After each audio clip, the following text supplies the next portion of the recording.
अस्सलामुअलैकुम स्टूडेंट्स, आज हम एसएसटी पढ़ेंगे। तो सबसे पहले आप अपनी बुक देख लीजिए। आपकी बुक का नाम है सोशल प्लानिट, क्लास 7 की आपकी एसएसटी की बुक है। चैप्टर स्टार्ट करने से पहले हम आपको इसका सिलेबस बता देते हैं, यानी एनुअल का सिलेबस बता देते हैं। तो जल्दी से आप सभी लोग क्या करेंगे, इसका कंटेंट ओपन कर लेंगे। ठीक है स्टूडेंट्स, तो आप सभी लोग इसका जल्दी से कंटेंट ओपन कर लीजिए। और यहाँ देखिए स्टूडेंट्स, हमने ऑलरेडी आपको एनुअल का सिलेबस बता रखा है। तो हिस्ट्री में हमने आपको बताया था कि आपके 2 चैप्टर हैं। हिस्ट्री में हमने कौन कौन से चैप्टर बताए थे? चैप्टर में आपको 2 बताए थे हमने, चैप्टर नंबर 8, चैप्टर नंबर 10। 9 आपको हमने कट करवा दिया था। ठीक है, चैप्टर नंबर 8 हम इसका हिस्ट्री का कंप्लीट कर चुके हैं पार्ट 12 और 13 में। चैप्टर 10 हमारा बाकी है, वो हम नेक्स्ट टाइम पढ़ेंगे। फिर ज्योग्राफी में हमने आपको बताया था आपके 2 चैप्टर हैं। कौन कौन से? चैप्टर 18 और 20। चैप्टर 18 जो है हमारा पार्ट 10 में हमने ये कंप्लीट कर दिया था। चैप्टर 20 यानी 1 चैप्टर इसमें बाकी है। फिर आ जाते हैं हम सिविक्स पे। तो सिविक्स में भी ऐसे ही हमारे क्या हैं, सिविक्स में भी हमारे 2 चैप्टर्स थे, हमने बताया था, जिसमें हम पढ़ रहे थे चैप्टर नंबर 27 जेंडर इनइक्वलिटी और chapter number 28 market around us, ये हमारा बाकी था। ठीक है, तो जेंडर इनइक्वलिटी हमारा पार्ट 10 हुआ था, इसका पार्ट 11 हमारा बाकी रह गया था। ये चैप्टर पूरा कंप्लीट नहीं हुआ था। क्या ये चैप्टर हमारा पूरा कंप्लीट नहीं हुआ था? तो आज हम करेंगे चैप्टर नंबर 27। सिविक्स का चैप्टर नंबर 7 है। वैसे टोटल देखें तो चैप्टर नंबर 27 है जेंडर इनइक्वलिटी, पेज नंबर 174 पर। ठीक है, ये हमारा पूरा नहीं हुआ था, तो चलिए इसे कंप्लीट करते हैं। पेज नंबर 174 सबसे पहले आप स्टार्ट कर लिए, मतलब ओपन कर लिए पेज नंबर 174। देखिए स्टूडेंट्स, मैंने यहाँ पर पेज नंबर 174 ओपन कर लिया है, आप भी ओपन कर लिए। और यहाँ देखिए, पिछली बार हमने आपको जब पढ़ाया था, हमने पढ़ाया था part number 10 chapter number 7 gender inequality. ठीक है, उसमें हमने ये सारे टॉपिक कवर किए थे। जेंडर बेस्ड इनइक्वलिटी क्या होता है, फिर टाइप्स ऑफ जेंडर इनइक्वलिटी क्या होता है। ठीक है, ये सारे टॉपिक कवर करने के बाद हमने यहाँ कहा था पेज नंबर 177 पर कि आप यहाँ पर लिख लिए scientific studies of male female difference. यहाँ पर आप लिख लिए पार्ट नंबर 10 कंप्लीटेड। ठीक है, हमने यहाँ पर क्या लिखा था, पार्ट नंबर 10 कंप्लीटेड। और हमने यहाँ कहा था आपसे पार्ट नंबर 11 स्टार्ट होगा, जो कि हम नेक्स्ट टाइम पढ़ेंगे, जो कि आज हम पढ़ने जा रहे हैं। ठीक है स्टूडेंट्स, आज है हमारा पार्ट नंबर 11, जो कि आज हम पढ़ेंगे एम्पावरमेंट ऑफ वुमेन। क्या चैप्टर का नाम तो जेंडर इनइक्वलिटी है, टॉपिक का नाम है एम्पावरमेंट ऑफ वुमेन। मतलब एम्पावरमेंट का कई मतलब होते हैं। एम्पावरमेंट का अगर मैं मतलब मीनिंग की बात करूं तो एम्पावरमेंट उसे कहते हैं जैसे कि हम किसी को वो राइट्स देते हैं, वो पावर देते हैं कि वो अपने खुद की अथॉरिटी या लीगल पावर किसी को देना, क्या जिसमें इंसान खुद सेल्फ डिटर्मिनेशन हो जाए। ठीक है, सेल्फ डिटरमाइन हो जाए, या सेल्फ डिटर्मिनेशन उसके अंदर आ जाए, कम्युनिटी के अंदर, पीपल के अंदर, या सेल्फ गवर्नमेंट आ जाए उसके अंदर, सेल्फ गवर्नमेंट की राइट हो, उसे राइट दे देना, खुद अपने आप को वो गवर्न कर सके। ठीक है, तो वुमेन को ये हक देना, वो एम्पावरमेंट ऑफ वुमेन का मतलब ये है कि वो औरतों को ये हक देना कि वो अपने आप को गवर्न कर सके, खुद अपने हक जो है, उनके राइट्स जो हैं उसे वो यूज़ कर सकें। ठीक है, यहाँ पर देखिए, women's empowerment means that women no matter where they are be healthy, have enough for their needs, their own survival and that of their family and community. क्या कह रहे हैं? वुमेन एम्पावरमेंट का मतलब ये है कि जो औरत है, दैट वुमेन, नो मैटर, ये मैटर नहीं है कि वो हेल्दी है, उसके पास ज़्यादा पैसा है, have enough for their needs, उसकी ज़रूरतों के लिए सारी चीज़ें हैं कि नहीं हैं, उसकी खुद की सर्वाइवल, उसकी फैमिली या उसकी कम्युनिटी की सर्वाइवल। ठीक है, और to be able to live with dignity, कि वो डिग्निटी से रह सकते, उस डिग्निटी के साथ रहने के लायक है। Live and work in safe and caring environment, और वो क्या कर सकती है, वो अपने लिव एंड वर्क मतलब सेफ एंड केयरिंग एनवायरनमेंट में उसे रहने और जीने का हक है और वर्क करने का हक है। Which allows their growth and holistic development, जो कि क्या अलाउ करेगा, उसकी ग्रोथ और होलिस्टिक डेवलपमेंट को बढ़ाएगा। That is physically, emotionally, social, economically, अगर देखा जाए तो वो सोशली, फिजिकली, इकोनॉमिकली या इमोशनली, कैसे भी अगर मैं बात करूं तो एम्पावरमेंट की बात की जाए तो इसमें यह है कि औरतों की ये सारी चीज़ों को बढ़ावा देना। मतलब औरतों पहले क्या था, उन्हें सप्रेस किया जा रहा था हर जगह, हर तरीके से, फिजिकली, इमोशनली, सोशली, इकोनॉमिकली, हर तरीके से वुमेन को, औरतों को नीचा करा जा रहा था, नीचे ढकेला जा रहा था, उन्हें दबा कर रखा जा रहा था, सप्रेस करा जा रहा था। They can take decision but their own life, वो अपने डिसीजन ले सकती हैं, मगर किसके डिसीजन? अपनी खुद की ज़िंदगी के। देयर चिल्ड्रन एंड फैमिली, वो अपने चिल्ड्रन और फैमिली के भी ले सकती हैं। And also contribute to the community decision, और जो कम्युनिटी के डिसीजन होते हैं उसमें भी अपने डिसीजन यानी डिस्कस कर सकते हैं, कंट्रीब्यूशन कर सकती हैं। Where women's right to personhood bodily integrated is respected, अगर वहाँ ये कह रहे हैं where women's right to personhood bodily, bodily कहते हैं बॉडी से, इंटीग्रिटी इज रिस्पेक्टेड, मतलब जो बॉडी से रिलेटेड जो भी पर्सनहुड उसके जो अगर हम जिस्मानी मतलब जो हक हैं, जो भी उसके राइट्स हैं, वो जो है उस पर इज्जत करनी चाहिए उसकी। वेयर देयर रिप्रोडक्टिव राइट्स, चाहे उसके वो रिप्रोडक्टिव राइट हो, सोशल हो या इकोनॉमिक राइट्स हो और पॉलिटिकल राइट्स हो, सभी की इज्जत करनी है हमें। That is their work and contribution to the family society is recognise, और उसका जो वर्क है, उसका जो मेहनत है, उसकी जो कंट्रीब्यूशन है फैमिली को लेकर, उसकी सोसाइटी को लेकर, वो रिकॉग्नाइज किया जाना चाहिए। Where there is no fear of sexual and social violence, कहाँ जहाँ पर उस कोई भी उसे डर ना हो, किसका, सेक्सुअल और सोशल वायलेंस से लेकर उसे कोई डर नहीं होना चाहिए। Where women feel a sense of acceptance and belonging, जहाँ पर उसे ऐसा लगना चाहिए कि हाँ, ऐसा फील होना चाहिए कि हाँ वो चीज़ें एक्सेप्ट करे, और बिलोंगिंग मतलब उसे ऐसा लगे कि हाँ ये सब मुझसे बिलोंग करते हैं, मैं इनसे अलग नहीं हूँ या मुझसे अलग नहीं है। Where their rights to their home and to their children as guardian is respected, और उसके जो राइट्स हैं, चाहे वो उसके घर के हों, चाहे उसके बच्चों की तरफ के हों, कैसे भी कुछ भी राइट्स जो हैं, ठीक है, जो उसके घर के लिए उसे हक दिए गए हों या उसके बच्चों के लिए उसे हक दिए गए हों, वो सब गार्ड किए जाने चाहिए और इससे रिस्पेक्ट देनी चाहिए। ठीक है, फिर पेज नंबर 178 ओपन कर लिए, पेज नंबर 178। यहाँ देखिए, rebellion for gender equality some glaring example. अब कुछ ऐसे रेबेलियंस थे जिन्होंने रेबेल किया, लड़ाई की, इसके मुखालिफ मतलब इसके अगेंस्ट लड़ाई की, ठीक है, इनइक्वलिटी के अगेंस्ट। जैसे पहले हैं रामाबाई 1858 से 1922 तक, मतलब ये इस 1858 में पैदा हुई, 1922 में इनकी 1922 में डेथ हो गई। ये क्या बताते हैं, इनकी उम्र बताते हैं कि इसमें पैदा हुए, इसमें डेथ हो गई। Ramabai was one of the first Indian women to get education. ये कह रहे हैं रामाबाई जो थी, पंडिता रामाबाई, ये पहली एक ऐसी वुमेन थी, एक औरत थी जिन्हें एजुकेशन मिली थी, मतलब जिन्होंने पढ़ाई की थी, जिन्हें एजुकेशन हासिल की थी जिन्होंने। Though she did not go to school, यहाँ तक कि वो स्कूल नहीं गई थी। She learn reading and writing from her parents, उन्होंने पढ़ाई कैसे की, तो अपने पेरेंट्स से लिखना और पढ़ना सीखा। She got the title of Pandita as she knew Sanskrit, और इन्हें पंडिता क्यों कहा गया, इनका नाम था रामाबाई मगर इन्हें पंडिता रामाबाई क्यों कहा जाता था, क्योंकि इन्हें संस्कृत आती थी, इस वजह से इन्हें पंडिता कह दिया। Which no women knew at that time, क्यों अब ऐसा क्यों भाई, किसी को क्या संस्कृत आएगी तो उसे हम पंडिता कह देंगे, नहीं, क्योंकि उस ज़माने में किसी और को संस्कृत नहीं आती थी इनके अलावा औरतों में, तो इसलिए ये थोड़ी स्पेशल हुई, क्योंकि औरतों में इन्हीं खाली इस संस्कृत आ रही थी तो इन्हें पंडिता कह दिया गया। She open a mission in Khedgaon near Pune, इन्होंने एक मिशन स्टार्ट किया, शुरू किया, जिस कहाँ पर, खेदगांव में, जो कि पुणे के पास है, 1898 में। Where widows and poor women were motivated to become literate and self dependent, जहाँ पर क्या करा जाता था, जो पुअर और जो विडो औरतें थीं जिनके मतलब हस्बैंड मर जाया करते थे, ठीक है, जो जिनके हस्बैंड नहीं होते थे, जिनकी डेथ हो जाती थी, वो और गरीब औरतों को वहाँ पर लाया जाता था, उन्हें पढ़ाया जाता था, उन्हें मोटिवेट किया जाता था कि आप, उन्हें क्या पढ़ाया जाता था कि आप मतलब क्या सिखाया जाता था, किसकी तरफ मोटिवेट किया जाता था कि आप लोग पढ़िए, लिटरेसी के बारे में बताया जाता था, सेल्फ डिपेंड होने के बारे में बताया जाता था कि अपने ऊपर आत्मनिर्भर होइए, किसी पर डिपेंड मत करिए, ठीक है। They were taught a variety of skills like carpentry, printing etcetera, और उन्हें काफ़ी चीज़ें स्किल्स सिखाई जाती थी, जैसे कारपेंट्री, प्रिंटिंग करना, कारपेंट्री करना, ठीक है, बहुत सारी ऐसी स्किल्स भी बताए जाते थे, हैंडीक्राफ्ट्स बताए जाते थे, जिससे वो अपने खुद के काम कर सकें और किसी पर डिपेंड ना रहें। This mission is still active today, और ये जो मिशन है आज भी एक्टिव है टुडे, मतलब आज भी इस तरह के मिशन करे जा रहे हैं। फिर आए रश सुंदरी, क्या, रश सुंदरी देवी, रश ये रश है, फिर सुंदरी देवी, रश सुंदरी देवी 1800 से 1890 यानी 90 साल जी, ठीक है। Rassundari Devi was born in West Bengal, ये वेस्ट बंगाल में पैदा हुई थी। She was a housewife from a rich landlord family, ये एक हाउस वाइफ थी, बहुत अमीर लैंडलॉर्ड ज़मींदार की फैमिली में थे, मतलब इनके जो ख़ानदान वाले थे वो ज़मींदारी का काम करते थे, ठीक है। शी रॉट द ऑटोबायोग्राफी अमर जीबान इन बंगला, इन्होंने अपनी ऑटोबायोग्राफी लिखी, ऑटोबायोग्राफी मतलब अपनी ज़िंदगी के बारे में लिखना, तो इन्होंने ऑटोबायोग्राफी लिखी, उसका नाम था अमर जीबान, जो कि बांग्ला लैंग्वेज में थी, ठीक है। She would work from dawn till light night, और वो जो है डॉन यानी सूरज से निकलने से पहले, सूरज से लेकर, डॉन कहते हैं डूबना, ठीक है। She would work from dawn till late night, मतलब लास्ट तक, सूरज डूबने के बाद तक, रात तक, लेट नाइट तक काम करती रहती थी वो। She learn reading secretly by stealing Chaitanya Bhagavat, क्या करती थी वो सीक्रेटली, चुपचाप रीडिंग करती थी, पढ़ाई करती थी, स्टीलिंग चैतन्या भगावत, जो चैतन्या भगावत था उसे चुराकर ये चुपचाप कहीं पर दुपक के सीक्रेटली पढ़ा करती थी।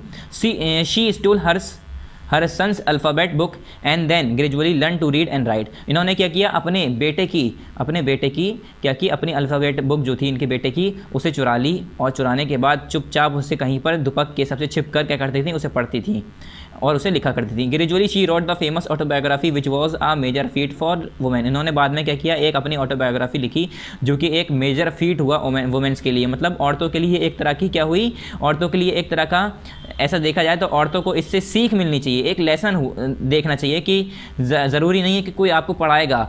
इन्होंने कैसे पढ़ाई की, वसुंधरा देवी ने छुप छुप कर घर पे, ठीक है, अपने बेटे की किताबें चुरा कर, इधर उधर से किताबें चुरा कर अपनी आप और इतना पढ़ ली वो कि इन्होंने अपनी खुद की ऑटोबायोग्राफी लिखी। तो लोगों को, औरतों को इससे सीखना चाहिए, सीख लेनी चाहिए कि ज़रूरी नहीं है कि सारी परेशानी हो तब नहीं पढ़ सकता कोई, ठीक है, पढ़ सकता है, मेहनत होनी चाहिए बस।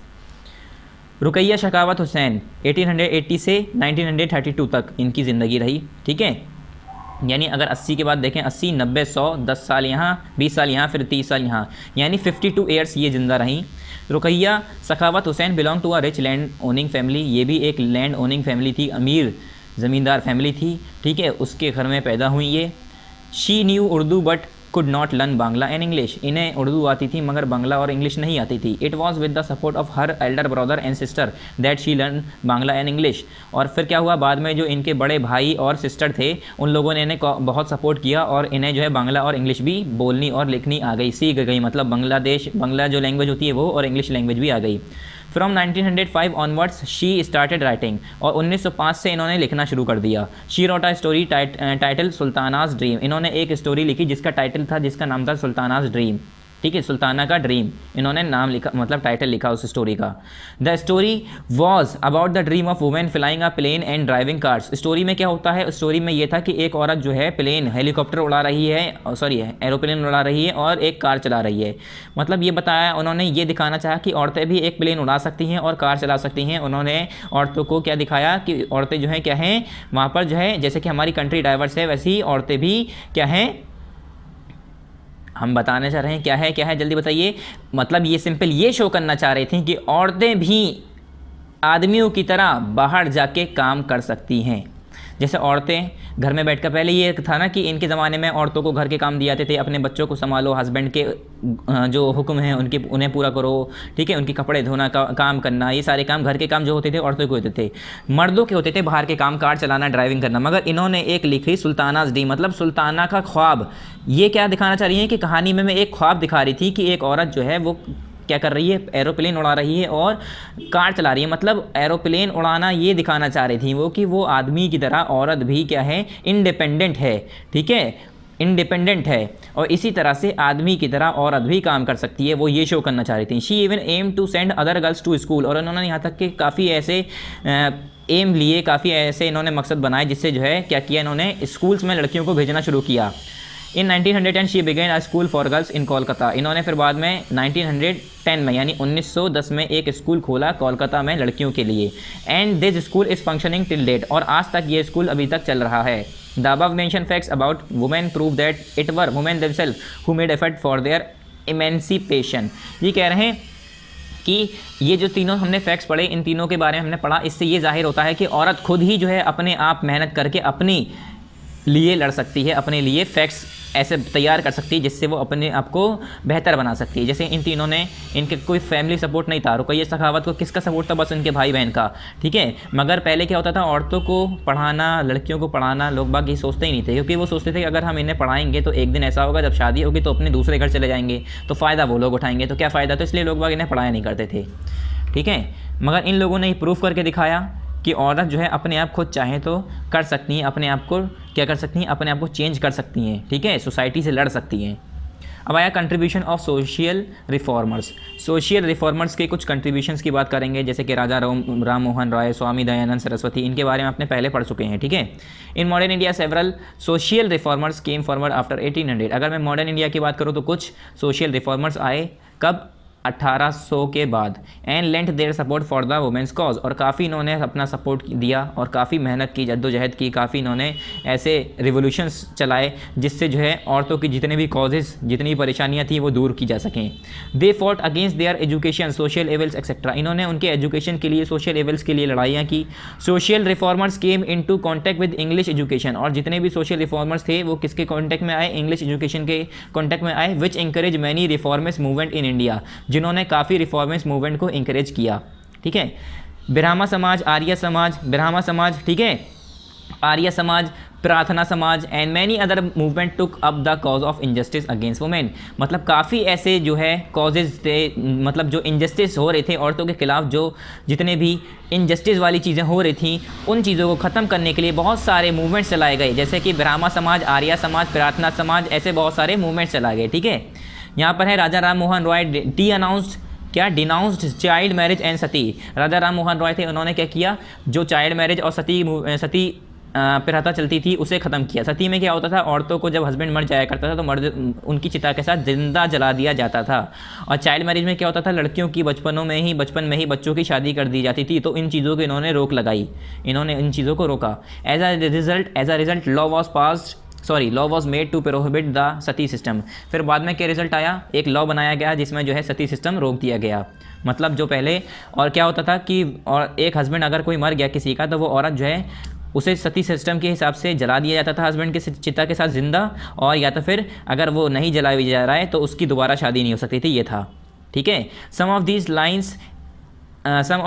लाइन्स ईश्वर चंद्र विद्यासागर, कुछ इसमें ईश्वर चंद्र विद्यासागर भी इसमें थे शामिल। ठीक है, विडो रीमैरिज है जैसे, and started the movement against the child marriage. इन्होंने क्या किया, जो औरतें जिनके हस्बैंड मर जाते हैं, ठीक है, तो उनकी शादी दोबारा करने का हुक्म करवाया कि ऐसा नहीं है। पहले होता था कि एक बार मर गए तो उनका खाना पीना, बिस्तर, कपड़े पहनने का तरीका, नंगे पैर चल रहे हैं, वाइट कलर के कपड़े होने चाहिए, चूड़ी नहीं होगी, बुंदे नहीं होंगे, हार नहीं होंगे। ठीक है, खाना फीका खाएंगे, मसालेदार टेस्टी खाना नहीं खा सकते, कमरा एक छोटा सा मिल जाएगा, ज़मीन पे सोएंगे, आरामदायक बिस्तर पर नहीं सोएंगे, ये सब होता था। अब उनका हस्बैंड मर गया तो उसमें उनकी क्या गलती है, उन्हें क्यों सज़ा मिल रही है। तो फिर बाद में इन्होंने क्या किया, ये जो विद्यासागर थे इन्होंने क्या किया, इन्होंने काफ़ी चाइल्ड मैरिज को ख़त्म करवाया, उसमें भी इन्होंने मूवमेंट में हिस्सा लिया। और यहाँ तक के जो विडो थी, जो औरतें जिनके हस्बैंड मर जाते हैं, ठीक है, उनकी दोबारा शादी के लिए भी इन्होंने आवाज़ उठाई कि वो दोबारा शादी कर सकें, इन्हें ये हक दिया जाए। ठीक है, आदमियों का क्या होता था, वो एक से ज़्यादा उनकी बीवियाँ हो सकती थी।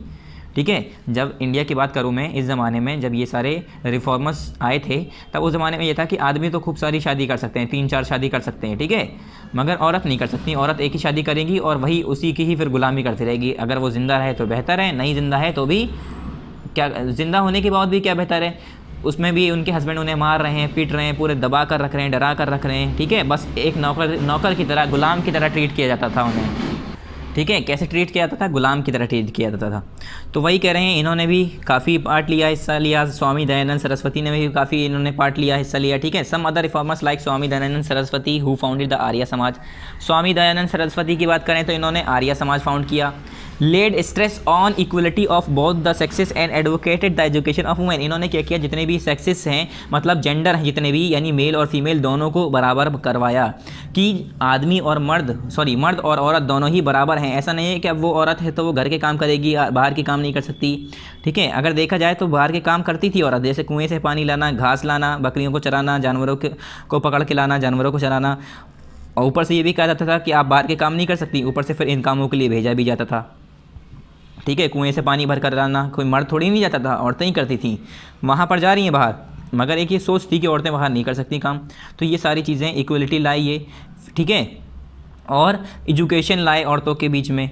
He also campaign against the purdah system. इन्होंने पर्दा सिस्टम के खिलाफ भी कैंपेन किया, सती सिस्टम के खिलाफ भी क्या किया, कैंपेन किया। फीमेल इन्फेंटिसाइड के खिलाफ भी कैंपेन किया। Sir Syed Ahmed Khan who started the Aligarh movement. Sir Syed Ahmed Khan जिन्होंने अलीगढ़ मूवमेंट स्टार्ट किया था। Demanded a ban on the purdah system and polygamy in the Muslim society. इन्होंने एक डिमांड की, जो पर्दा सिस्टम है मुस्लिम के अंदर वो ख़त्म किया जाए, और जो पॉलीगेमी है मुस्लिम सोसाइटी के अंदर वो भी ख़त्म किया जाए। He also advocated education for the Muslim women. इन्होंने काफ़ी एजुकेशन, मतलब मुस्लिम वुमेन के बीच में भी, वुमेन जो औरतें हैं, मुस्लिम औरतें हैं, उनके बीच में भी एजुकेशन लाने के लिए काफ़ी जद्दोजहद की, मेहनत की। ठीक है, पेज नंबर 178 से पेज नंबर 179 पर आ जाइए, टॉप पर। The 19th century saw the enactment of some social and political legislation by the British government. Some of them are, अभी कह रहे हैं कुछ ऐसे इनैक्टमेंट हुए थे जैसे कि सोशल रिफॉर्म से रिलेटेड, जैसे कि पॉलिटिकल लेजिस्लेशन, जैसे कि ब्रिटिश गवर्नमेंट के ज़रिए, जैसे कि 19वीं सेंचुरी की बात करें तो एवोल्यूशन ऑफ सती, उसमें क्या क्या काम हुए थे। पहला काम क्या था, सती सिस्टम को ख़त्म करा गया, ठीक है, जो कि 1828 में ख़त्म किया गया था। विडो रीमैरिज एक्ट स्टार्ट हुआ 1856 में। फिर उसके बाद सिविल मैरिज एक्ट स्टार्ट हुआ 1872 में। Age of consent bill pass हुआ 1891 में। फिर चाइल्ड मैरिज रिस्ट्रेन एक्ट खत्म, चाइल्ड मैरिज जो था वो ख़त्म किया गया 1929 में। फिर Hindu women's right to property, ये भी स्टार्ट हुआ 1937 में। Hindu women's right to property में क्या था कि पहले औरतों को हक नहीं दिया जाता था जायदाद में, सिर्फ बेटे जो होते थे उन्हें ही जायदाद बांट दी जाती थी, लड़कियों का कोई नहीं दिया जाता था। अब क्या है कि अगर 100 गज़ की ज़मीन है और 2 लड़के हैं, एक लड़की है एक लड़का है, वो 2 बच्चे हैं, तो ऐसा नहीं था कि वो 100 गज़ लड़के को दे दी जाए, अब 50-50 गज़ दोनों को दी जाएगी। इक्वल शेयर दिया जाता है, लड़कियों को भी बराबर का हिस्सा है, ठीक है।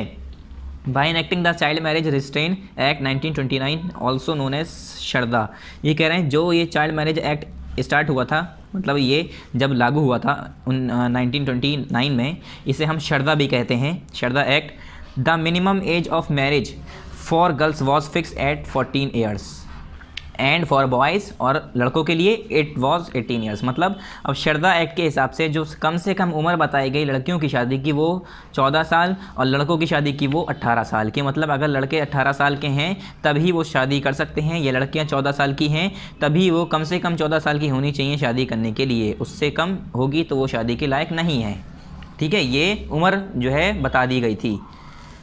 उसके बाद women's movement for gender inequality. अब कुछ वुमेंस मूवमेंट के बारे में बात करेंगे जेंडर इनइक्वलिटी के खिलाफ जो होती है, जैसे कि the position of women has improve now, ये कह रहे हैं आजकल के ज़माने की अगर बात करें, मतलब अभी मॉडर्न की बात करें, मॉडर्न इंडिया की बात करें या कहीं और की बात करें, मॉडर्न वर्ल्ड की अगर मैं बात करूँ तो पोजीशन जो पहले से है वो काफ़ी बेहतर हो गई है, ठीक है।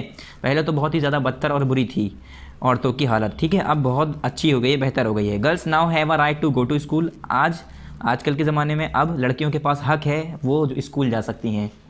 There are several spheres like legal reforms, health etcetera, और काफ़ी ऐसे स्फेयर्स हैं जैसे कि legal reforms, health etcetera, where position of women has improve, जहाँ पर औरतों की हालात जो हैं, पोजीशन जो हैं, जो दर्जा है वो इम्प्रूव हो चुका है, बेहतर हो चुका है। It is due to the collective and individual efforts of the student, किस वजह से, काफ़ी जो कलेक्टिव और इंडिविजुअल एफर्ट्स की लगाया गया है, किसकी मदद से, किसकी मेहनत की वजह से, स्टूडेंट्स की मेहनत की वजह से, ठीक है, जो छात्र होते हैं।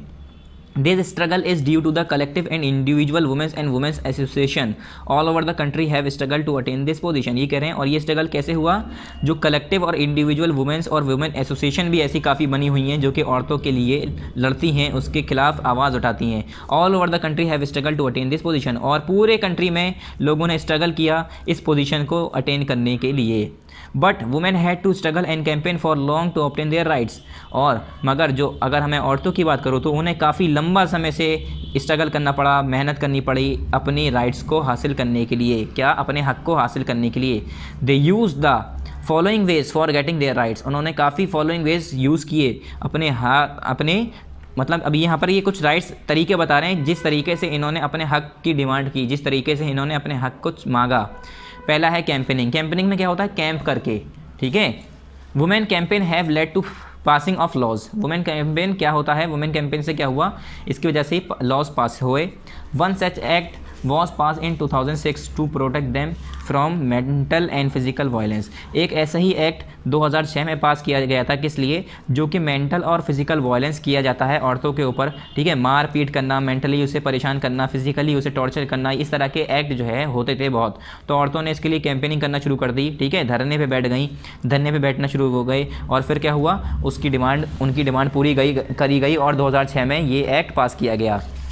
फिर ऐसे ही 1997 की बात करें तो सुप्रीम कोर्ट ने एक इशू किया guidelines to protect women against sexual harassment, sexual harassment के अगेंस्ट अगर कोई उन्हें परेशान कर रहा है, ठीक है, सेक्सुअली उन्हें जो है डिस्टर्ब कर रहा है या किसी तरह से उन्हें बैड ट्रीट किया जा रहा है, तो उसके खिलाफ आवाज़ उठाई गई और 1997 में सुप्रीम कोर्ट ने एक गाइडलाइन इशू कर दी।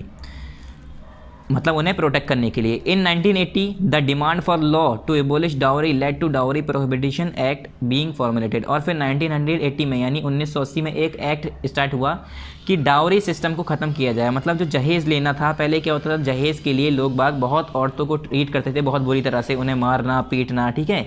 तो जहेज़ लेना और देना ये जो है जुर्म कर दिया गया, कानूनन जुर्म कर दिया गया कि अब कोई लेगा और देगा तो उसे लेने वाले को तो सज़ा मिलेगी ही मिलेगी और देने वाले को भी साथ में मिलेगी अगर पता चल जाए तो, ठीक है। तो ये एक्ट भी ख़त्म किया गया क्योंकि पहले औरतों को जहेज़ के लिए बहुत ज़्यादा मारा जाता था, पीटा जाता था, ठीक है। क्या होता था, शादी हो जाती थी, फिर उसके बाद औरतों को पीटा जाता था कि तुम्हारे पापा ने, तुम्हारे फादर ने हमें इतना जहेज़ नहीं दिया, टॉर्चर करते थे कि उनसे कहो ये दें वो दें। यहाँ तक कि डिमांड पूरी करने के बाद भी उनकी डिमांड्स बढ़ती चली जाती थी कि इतना पैसा चाहिए, इतना जहेज़ चाहिए, ठीक है। बहुत इन सब चीज़ों के लिए बहुत ज़्यादा टॉर्चर किया जाता था लड़कियों को, औरतों को। रेजिंग अवेयरनेस पैदा करना, ठीक है। अब अवेयरनेस कैसे रेज करते हैं? अवेयरनेस मतलब लोगों को, औरतों के बीच में, औरतों के दिमागों में सावधानी बरतना, सावधानी रेज करना, बढ़ाना। Women's movement have even made efforts to raise awareness about rights of women through street plays, public meeting, one act plays etcetera. ये कह रहे हैं अब वुमेन्स मूवमेंट, जो बड़े लोग बाग, औरतें जो वुमेन्स मूवमेंट में उन्होंने पार्ट लेना शुरू किया, औरतों ने हिस्सा लेना शुरू किया, वो कैसे किया? लोगों के, औरतों के बीच में डिमांड्स बढ़ाई गई, ठीक है, अवेयरनेस बढ़ाई गई, जैसे कि कुछ स्टेप्स लिए गए, जैसे कि स्ट्रीट प्ले किए गए, पब्लिक मीटिंग बनाई गई, वन एक्ट प्ले किया गया। उसमें लोग ये दिखाया जाता था कि औरतें जो है किस तरीके से अपने आप को बेहतर बना सकती हैं, ठीक है। उसमें मीटिंग में समझाया जाता था कि औरतों को ऐसे करना चाहिए, ऐसे करना चाहिए, ठीक है। उन्हें सिखाया जाता था, पढ़ाया जाता था कि किस तरीके से वो अपने हक़ के लिए मांग कर सकती हैं, ठीक है। ये सारी इस तरीके की अवेयरनेस उनके दिमाग में डाली जाती थी। फिर आया प्रोटेस्टिंग, प्रोटेस्ट करना। प्रोटेस्ट करने से क्या होगा? प्रोटेस्ट करने से कैसे, मतलब women's movement have even voiced protest against violation of their interest.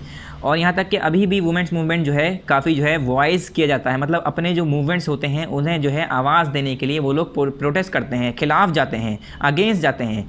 किसके against? Violation of their interest, उनके जो इंटरेस्ट है उसके खिलाफ जितने भी वायलेशंस किए जा रहे हैं उसके खिलाफ औरतों ने क्या किया? प्रोटेस्ट किया, ठीक है, जिससे उनकी डिमांड पूरी की जाए। For this public rallies and demonstration have been organised. इसके लिए क्या होता है, वो पब्लिक रैलीज निकालते हैं, डेमोन्स्ट्रेशन से बनाते हैं, ठीक है, ग्रुप निकलता है, पूरा रैली निकलती है, नारेबाजी करते हुए जाते हैं, ठीक है। उसके बाद आया शोइंग सॉलिडेरिटी। शोइंग सॉलिडेरिटी, ये क्या है? It has express solidarity with work related to women. इसमें जो है क्या एक्सप्रेस किया जाता है? सॉलिडेरिटी, जो कि वर्क जो है औरतों से जुड़े हुए हैं, ठीक है। जैसे कि पेज नंबर 180 पर आइए आप, पहले यहाँ पर देखिए, लॉज इनेक्टेड आफ्टर इंडिपेंडेंस। अब कौन कौन से एक्ट बनाए गए, इनेक्ट किए गए इंडिपेंडेंस के बाद? तो पहला यहाँ पर देखिए, यहाँ पर पहली लाइन पढ़ी है, in independent India many laws have been enacted to remove disparities and provide for the welfare of women. ये कह रहे हैं इंडिया के बाद, इंडिया के अंदर कब? इंडिपेंडेंट के बाद काफ़ी ऐसे एक्ट बनाए गए जिससे जो है ये डिस्पैरिटीज़ हैं ये सारी हटाई जा सकें, ठीक है। और औरतों को वेलफेयर प्रोवाइड करने के लिए, उन्हें मतलब उनकी सेफ्टी के लिए, उनके काफ़ी बढ़ोतरी के लिए, उनकी बेहतरी के लिए काफ़ी ऐसे एक्ट स्टार्ट किए गए। जैसे कुछ एक्ट हैं यहाँ पर। पहला है स्पेशल मैरिज एक्ट, जो कि 1954 में स्टार्ट हुआ था। हिंदू मैरिज एक्ट 1955 में स्टार्ट हुआ। Hindu adoption and maintenance act 1956 में हुआ। डाउरी प्रोहिबिशन एक्ट ये 1961 में हुआ था। Medical termination of pregnancy act ये 1971 में हुआ। इक्वल रेम्यूनरेशन एक्ट 1976 में हुआ। Child marriage restrain amendment act 1978 में।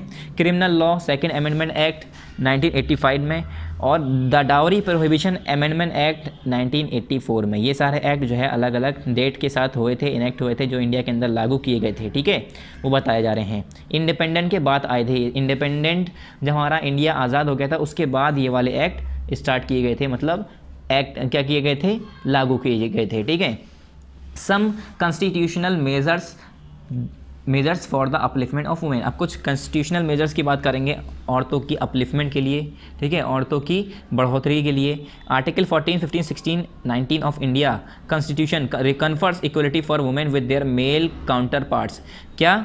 जो आर्टिकल 14, 15, 16 और 19 है इंडिया कॉन्स्टिट्यूशन का, वो क्या बताता है? औरतों के बराबरी के लिए बताता है कि औरतों की इक्वलिटी की बात करता है with their mail counter parts, उनके मेल काउंटर पार्ट्स के साथ। Even in the preamble of the constitution, यहाँ तक कि जो इंडिया का जो कॉन्स्टिट्यूशन है उसके प्रेम्बल में भी ये कहा गया है, it has been resolve to source equality of status and of opportunity to all its citizen. क्या कहा गया है कि it has been resolve to secure equality, कि हर स्टेटस में of status and opportunities of all citizen, मतलब जितने भी सिटीज़न हैं उनकी अपॉर्चुनिटीज़ या स्टेटस हैं वो सबको इक्वलिटी सिक्योर कराता है। ठीक है। Following are some of the directive principles relating to the welfare of women in India. अब कुछ यहाँ पर कुछ डायरेक्टिव प्रिंसिपल हैं जो कि वेलफेयर के लिए, औरतों के वेलफेयर के लिए बनाए गए थे, लागू किए गए थे, जैसे कि यहाँ पर रिलेट कर रहे हैं। जो यहाँ पर पहला है आर्टिकल 39। इसमें आर्टिकल 39 में क्या बात की गई है, इसमें ये बताया गया है man and women equally have the right to an adequate means of livelihood. Article 39 में ये कहा गया है कि जो औरत और आदमी हैं, जो आदमी और मर्द है, और मतलब मर्द और औरत जो हैं दोनों के पास बराबर का हक है कि वो अपनी ज़िंदगी एडुकेट मीन्स के साथ चला सकें। ठीक है। एडुकेट मीन्स ऑफ लाइवलीहुड मतलब उनकी जो ज़िंदगी है वो अच्छे से बेहतर से चला सकते हैं, मतलब उन्हें बराबर का हक है दोनों को। आर्टिकल 39 में और क्या बात की गई है, equal pay for equal work for women and women. क्या होता था पहले कि औरतें अगर वही काम कर रही हैं और आदमी वही काम कर रहा है तो आदमी को पैसे ज़्यादा दिए जाते थे, औरतों को कम। तो ये बात आई फिर 39 एक्ट में, आर्टिकल 39 में, कि अगर औरत वही काम कर रही है जो वहाँ पर एक मर्द काम कर रहा है, जैसे मैं बात करूँ एक मर्द भी इंजीनियर है, एक औरत भी इंजीनियर है, तो उस इंजीनियर को दोनों अगर सेम लेवल पे हैं, सेम काम कर रहे हैं, तो दोनों को पैसे बराबर देने चाहिए। ये नहीं कि वो औरत उसे कम दो। ठीक है। Protection of health and strength of workers man women and children from abuse and entry into a vocation. और जो हेल्थ है या स्ट्रेंथ है वर्कर्स की, चाहे वो आदमी हो, औरत हो, चिल्ड्रन हो, उन्हें जो है अब्यूज़ से बचाना और एंट्री इनटू अ वोकेशन या किसी चीज़ वोकेशन में एंट्री हो उससे बचाना। मतलब किसी भी तरह का अगर वो कहीं पर काम कर रहे हैं तो उन्हें गाली गलौज करना, इल ट्रीट करना, ये सब बिल्कुल प्रोटेक्ट किया जा रहा था, मतलब इस सब चीज़ों से मना किया गया। आर्टिकल 42 में क्या कहा गया, provision for just and human condition of work and maternity relief. जो जस्ट कहते हैं मतलब अगर हम बात करें हक के लिए जो है सारी लड़ाई करना। ठीक है। प्रोविज़न फॉर जस्ट हक की बात करना, and human condition of work, जो ह्यूमन कंडीशन है वर्क की, और मैटरनिटी रिलीफ, उस पर रिलीफ मिले। ठीक है। आर्टिकल 51A है इसमें, आर्टिकल 51 नहीं है, आर्टिकल 51A है। It impose a fundamental duty on all citizen. इसमें जो है हर सिटीज़न पे कुछ फंडामेंटल ड्यूटीज़ हैं वो इम्पोज करता है। टू रिनाउंस प्रैक्टिसेस डिरोगेटरी, क्या derogatory to the dignity of women. क्या कुछ ऐसे प्रैक्टिसेस डिरोगेटरी करना, मतलब to renounce practices derogatory to the dignity of women, women dignity के लिए। Beside a number of welfare schemes have been undertaken to provide access to women in education. और काफ़ी जो है ऐसी वेलफेयर स्कीम्स भी निकाली गई, किस लिए, कि औरतों की एजुकेशन हासिल की जाए, स्किल डेवलपमेंट किया जाए औरतों के अंदर, एम्प्लॉयमेंट फैसिलिटीज़ और लाई जाएँ, फुलफिलमेंट ऑफ स्पेशल नेसेसिटीज़, उनकी कुछ स्पेशल ज़रूरतें हैं उसकी पूर्ति की जाए, उसे पूरा किया जाए। ठीक है। जेंडर हो या सेंसिटाइजेशन हो एक्सेट्रा, इन तरह की जितनी भी वुमेन से रिलेटेड, मतलब जेंडर के हिसाब से आप, मतलब अगर वो औरत है या आदमी है ये नहीं देखा जाएगा। ठीक है। इक्वलिटी की बात की गई कि वो दोनों इक्वल हैं। उसके बाद आया efforts are being made for the reservation of seats in parliament and state legislature of women. पहले क्या होता था, औरतों को पॉलिटिकल इश्यूज़ में हिस्सा लेने का कोई हक नहीं था। बाद में ऐसे एफर्ट्स लगाए गए जिसमें पार्लियामेंट और स्टेट लेजिस्लेचर, जो वुमेन्स के लिए स्टेट लेजिस्लेचर और पार्लियामेंट्स के अंदर वुमेन्स के लिए कुछ सीट रिजर्व की गई हैं, कुछ जगह तय कर दी गई कि कम से कम इतनी औरतें होनी चाहिए, इतने मर्द होने चाहिए, इस तरह से जगह बना दी गई। However, it has to be remembered that legislation by itself cannot change society। यहाँ तक कि ये कहा जाता है कि ये याद रखने की बात है कि जो लेजिस्लेशन खुद है वो अपने आप खुद सोसाइटी को चेंज नहीं कर सकता। ठीक है। It has to be properly implemented, और उसे प्रॉपरली इम्प्लीमेंट किया जाना चाहिए, enforce and correctly interpreted in the spirit in which it is place, और उसे इन्फोर्स किया जाना चाहिए, प्रॉपरली इम्प्लीमेंट किया जाना चाहिए, करेक्टली इंटरप्रेट करना जाना चाहिए, इन the spirit in which it is place, उस स्पिरिट में जिस हिसाब से उसे रखा गया है। On the status book, sorry status book होना चाहिए बच्चों, ये स्टेट्यूट बुक। ठीक है। स्टेट्यूट बुक में जिस हिसाब से उसे रखा गया है उस हिसाब से उसे लागू करना चाहिए, उस हिसाब से उसे इन्फोर्स करना चाहिए, उस हिसाब से उसे इम्प्लीमेंट करना चाहिए, उस हिसाब से उसे इंटरप्रेट करना चाहिए।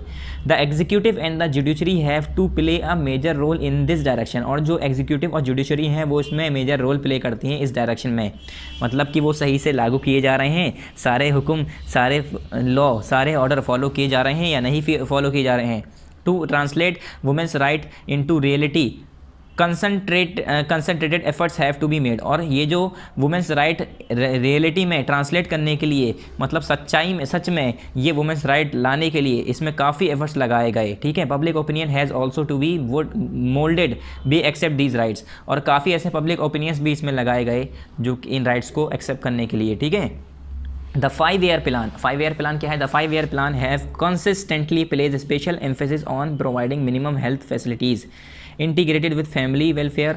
ये 5 ईयर प्लान क्या है? इसमें कंसिस्टेंटली मतलब लगातार इस तरह के स्पेशल एम्फेसिस जो कि उसमें क्या किया जाता है, मिनिमम हेल्थ फैसिलिटीज़ जो है इंटीग्रेटेड विद फैमिली, चाहे वो फैमिली वेलफेयर से रिलेटेड हो, न्यूट्रिशन फॉर वुमेन की बात करें या चिल्ड्रन की बात करें, ठीक है, acceleration of women's education, women's education की बात करें, मतलब इसमें मिनिमम हेल्थ फैसिलिटीज़ प्रोवाइड करना औरतों के वेलफेयर के लिए, ठीक है, और औरतों के हेल्थ के लिए, बच्चों के हेल्थ के लिए, चिल्ड्रन के हेल्थ के लिए, ठीक है। Acceleration of women's education, women's education को बढ़ाना, उसमें एसेलेशन पैदा करना। Their increment in the labour force, labour force में increment and welfare service for the women in need, और जो औरतें जिन्हें ज़रूरत है उन्हें वेलफेयर सर्विसेज प्रोवाइड करना, ये सारी चीज़ें की जा रही थी, ठीक है। फिर नेक्स्ट पेज नंबर 180 से पेज नंबर 181 पर आ जाइए, पेज नंबर 181 पर। और यहाँ देखिए टाइम्स हैव चेंज, अब क्या वक्त बदल चुका है, ठीक है। And so has the state of women in India, और यहाँ तक कि जो स्टेट, औरतों की जो स्टेटस था वो भी बदल चुका है। She is set to return to the वैदिक period the glory of her prime, उन्होंने क्या कहा जाता है कि वो वैदिक पीरियड में, she is set to return to the वैदिक पीरियड, उन्हें क्या कहा जाता था कि वो वैदिक पीरियड में रिटर्न हो जाए, the glory of the her prime, उनके Vedic period the glory of her prime, जो उनकी ग्लोरी थी उनके प्राइम की, मतलब she is free to lead an independent life. अब क्या है, वो औरतें जो हैं अपनी इंडिपेंडेंट लाइफ को लीड करने के लिए बिल्कुल ही फ्री हैं, ठीक है, अपनी आज़ाद ज़िंदगी जीने के लिए फ्री हैं। She is not the frail indolent denizen of the 4 walls now, अब वो 4 दीवारी के अंदर, ऐसे डरावनी 4 दीवारी के अंदर उन्हें कैद नहीं के रखा जाता, ठीक है। शी इज़ गेटिंग एजुकेशन, उन्हें अब एजुकेशन मिल रही है, scaling new height and becoming aware of the rapid changes, अब वो जो ये बदलते हुए रैपिड चेंजेस हैं इससे अवेयर हो रही हैं, नई हाइट्स को छू रही हैं, ठीक है, नई ऊंचाइयों को तक पहुंच रही हैं। She has come out of the well and the independent air, और वो अब जो है सारी बुराइयों से बाहर आ चुकी हैं, सारी परेशानियों से दूर आ चुकी हैं, अब वो उन्हें इंडिपेंडेंट आज़ाद हवा मिल रही है, ठीक है। इन विच शी इज़ सोरिंग, जिसमें वो सोर कर रही हैं, डिक्लेम्स कर रही हैं हर इमेंसिपेटेड आइडेंटिटी, जिसमें वो अपनी आइडेंटिटी को दिखा रही हैं, अपनी पहचान बना रही हैं। She is dreaming of a new world, वो अब अपने न्यू वर्ल्ड को ड्रीम कर रही हैं, नए दुनिया का ख्वाब देख रही हैं। Where her ambitions and aspirations are articulating her individuality and freedom, जिसमें उनकी एम्बिशंस हैं, एस्पिरेशंस हैं, उनसे जो है उनकी हर इंडिविजुअलिटी और फ्रीडम्स को बढ़ा रही है, मतलब आज़ादी को दिखा रही है, आज़ाद हैं वो, इंडिविजुअल हैं वो, अकेले हैं, अकेले अपने सारे काम कर सकती हैं, ये सारी चीज़ें दिखा रही हैं। The result of the efforts, अब ये जो एफर्ट्स था, ये जो मेहनत थी, इसका रिज़ल्ट क्या आया, इसका रिज़ल्ट क्या निकल के आया? पहला, female literacy rate in 2001 was 54.16% as against 70.9% in 1947। अगर मैं फ़ीमेल लिटरेसी की बात करूं तो 2001 में कितनी थी? अगर मैं फ़ीमेल लिटरेसी की बात करूं 2001 में, तो वो पहले कितनी थी? 54.16%, अब कितनी है? 70.9%, ठीक है, 147 में थी इतनी। With the independence of India, all women above the age of 21 now 18 were given the right to vote like man. पहले क्या होता था? पहले ये होता था कि औरतें अगर 21 साल की तो वो वोट कर सकती हैं, और अब क्या है, अब चाहे मर्द हो चाहे औरत हो, अगर वो 18 साल से बड़ी है या 18 साल के बच्चा है, चाहे वो औरत हो या चाहे वो लड़की हो या लड़का हो, वो वोट कर सकता है। However, equality of voting right came in much later in most of the leading countries, in Germany in 1919, in the USA in 1920, and in Great Britain in 1928. Even the pay was not equal to that of men in most of the European countries, but this is not true in case of India। ये कह रहे हैं कि यहाँ तक कि अगर बात करें तो वोटिंग राइट काफ़ी लेटर आया काफ़ी कंट्रीज़ में, जैसे कि जर्मनी की बात करें या यूएसए की बात करें, ग्रेट ब्रिटेन की बात करें, यहाँ पर ये वोटिंग राइट्स औरतों को कब दिए गए थे, ये मैंने डेट लिखी हुई है, यहाँ पर देख लिया आप। मगर जो औरतों का ये वोटिंग राइट जो था उसकी वैल्यूज़ कम दी थी, ठीक है, मगर ये इंडिया के केस में बात की जाए तो ऐसा नहीं था। जब इंडिया के अंदर वुमेंस राइट आया, वुमेंस राइट किससे रिलेटेड, वोट करने से रिलेटेड। तो वोट कर सकती थी औरतें, बराबर का हक था सबको। ऐसा नहीं कि एक औरत अगर वोट कर रही है तो उसका आधा वोट मान रहे हैं, 2 वोट मान रहे हैं, ठीक है, या आधा वोट मान रहे हैं, या 1/4 मान रहे हैं, इस तरीके से नहीं। Today Indian daughters have equal share along their brothers in the property of their parents. यहाँ तक कि आजकल के ये है, जो अगर इंडिया के अंदर बात की जाए तो औरतें जो हैं, लड़कियाँ जो हैं, उन्हें अपने भाई के बराबर जितना अगर उसके भाई को हिस्सा मिल रहा है उतनी हिस्सा अपने पेरेंट्स के प्रॉपर्टी में मिलता है। Dowry is also announce as illegal. यहाँ तक कि जो डाउरी है, यानी डाउरी कहते हैं जहेज़, यानी दहेज जिसे आप कहते हैं, वो होता है जहेज़। तो डाउरी जो है, वो जहेज़ जो है वो इलीगल बता दिया गया है। And now no one can force the other party to give dowry. और यहाँ तक कि कोई अगर पार्टी, दूसरी पार्टी मतलब लड़के वाले, अगर लड़की को ये कह रहे हैं कि हमें जहेज़ चाहिए, फोर्स कर रहे हैं, तो इस पर वो अगर केस कर देते हैं तो उन्हें काफ़ी महंगा चार्ज लगेगा, काफ़ी उन्हें सज़ा भी मिलेगी। Such person can easily be prosecuted. और इस तरह के पर्सन जो है ईजिली प्रोसिक्यूट कर सकते हैं, करा जा सकता है उन्हें। Now government is considering removing the existing limit of 7 year after the wedding for registration of cases under the dowry prohibition act. अब गवर्नमेंट ने और किस चीज़ पर कंसिडर करना शुरू कर दिया है, removing the existing limit of 7 years. जो ये एग्जिस्टिंग लिमिट थी पहले 7 साल की, कि शादी के बाद की रजिस्ट्रेशन होगा केस किसका, under the dowry prohibition act 1961। उसमें क्या था, women harass was for dowry may soon be able to seek redressal at any time during their marriage. क्या होता था कि जो औरतें हैं उन्हें हरास किया जाता था। हरास करना मतलब उन्हें बदतरीन तरीके से, बुरी तरीके से मारना, पीटना, परेशान करना। किसके लिए, डाउरी के लिए। उसे बाद में क्या किया गया, may soon be able to seek redressal at any time during their marriage. वो अपने शादी के टाइम किसी भी टाइम जो है रिड्रेस कर सकते हैं, ठीक है। मतलब औरतों को पहले ये था कि शादी के जब भी करते थे कि वो उन्हें जहेज़ मिल रहा है, ठीक है, खूब सारा उन्हें दहेज चाहिए, डाउरी चाहिए। तो बाद में ऐसे एक्ट निकाले गए जिसमें जो है दहेज का बिल्कुल ही इलीगल करार दिया कि अब आप दहेज ले ही नहीं सकते, अगर लेंगे तो उन्हें सज़ा मिलेगी, ठीक है। इस तरह के काफ़ी रजिस्ट्रेशन किए गए, काफ़ी केसेस आए डाउरी प्रोहिबिशन एक्ट में, ठीक है। फिर बाद में ये एक्ट निकाला गया जिससे जहेज़ लेना बंद कर दिया गया। Constitutional amendments provide 33% of reservation of seats for women in panchayat and nagar palika. और कॉन्स्टिट्यूशनल अमेंडमेंट जो 73 और 74 जो कॉन्स्टिट्यूशनल अमेंडमेंट एक्ट है, उसमें क्या बताया गया कि 33% औरतें कम से कम होनी चाहिए, किसमें, पंचायत और नगर पालिका में उनकी सीट होनी चाहिए। अगर 100 सीटें, 100 में से 33 होनी चाहिए औरतों की। इन 1995 the India's Mahila Yojana was launch with the aim of organising women at the grass root level of to facilitate their participation in decision making. फिर 1995 में एक इंडिया महिला योजना लॉन्च की गई जिसमें क्या एम था कि औरतों को जो है ग्रास रूट लेवल पे क्या किया जाए, ऑर्गेनाइज़ किया जाए, उन्हें ग्रास रूट लेवल प्रोवाइड किया जाए। उसमें क्या होगा कि वो डिसीजन मेकिंग कर सकती हैं, अपने खुद के डिसीजन ले सकती हैं। पहले क्या होता था, घर के डिसीजन मर्द ले लेता था, बाद में क्या हुआ कि औरतों को भी बराबर का हक दे दिया गया कि वो भी डिस्कस कर सकती है मैटर। इन मेट्रो सिटीज़ यानी metropolitan cities and towns many all women police station have been established to eradicate injustice against women. कुछ मेट्रो सिटीज़ यानी मेट्रोपॉलिटन सिटीज़ या कुछ टाउन्स में काफ़ी जगह पर ऐसे वुमेन पुलिस स्टेशन बनाए गए हैं, खाली औरतों के लिए बनाया गया है, जिसमें अगर किसी औरतों को परेशान किया जा रहा है या कुछ उसके साथ इनजस्टिस की जा रही है तो उसके खिलाफ वो पुलिस स्टेशन आवाज़ उठा सकता है, ठीक है, और उन्हें सज़ा भी दे सकता है जो उसके वो चीज़ कर रहा है। Today those who live in cities must have also seen women working in office, school, factories. ये कह रहे हैं आजकल जो लोग सिटीज़ में रहते हैं वो लोग ये देख सकते हैं कि औरतें जो हैं ऑफिस में, स्कूल में, फैक्ट्रीज़ में भी काम करती हैं। So we see everywhere in almost all walks of life. और हम क्या देखते हैं हर जगह, हर स्टेप्स पे, हर लाइफ में कि वुमेन जो है do as much work as man, कि औरतें जो हैं इतना ही काम कर रही हैं जैसे कि मर्द करते हैं। This change have come through many things. और ये चेंज जो है काफ़ी चीज़ों से आया है। Living in cities is one of them. पहला चेंज ये कि औरतों को शहर में रहने से काफ़ी बदलाव आया, ठीक है। औरतें पढ़ाने लगीं, औरतें स्कूल जाने लगीं, फैक्ट्रीज़ में मर्दों के बराबर, मर्दों के साथ साथ उनके लेवल का काम करने लगीं। Education of women is another. दूसरा काम ये है कि औरतों के अंदर एजुकेशन आया, तो लोगों ने जब औरतें पढ़ना सीख गई, उनके दिमाग में बात आई, ठीक है, वो इंडिपेंडेंट हो गई, ठीक है, तो इससे फिर वो लोग काम करने जाने लगी। Women now go to school and colleges just as much as man. और औरतें भी अब कैसे जा रही हैं, स्कूल जा रही हैं, कॉलेजेस जा रही हैं, किस लिए, जैसे कि पढ़ने के लिए। कैसे, जैसे कि आदमी जितने जाते हैं उतने ही बराबर अब औरतें भी जाती हैं। ऐसा नहीं है कि मर्द ज़्यादा हो औरतें कम हो, ठीक है, यानी लड़कियाँ ज़्यादा कम हो लड़के का ज़्यादा हो, नहीं, अब तो बिल्कुल बराबर है, ठीक है। औरतें भी, लड़कियाँ भी ज़्यादा होती हैं, लड़के भी ज़्यादा होते हैं, हर कोई अब एजुकेशन ले रहा है।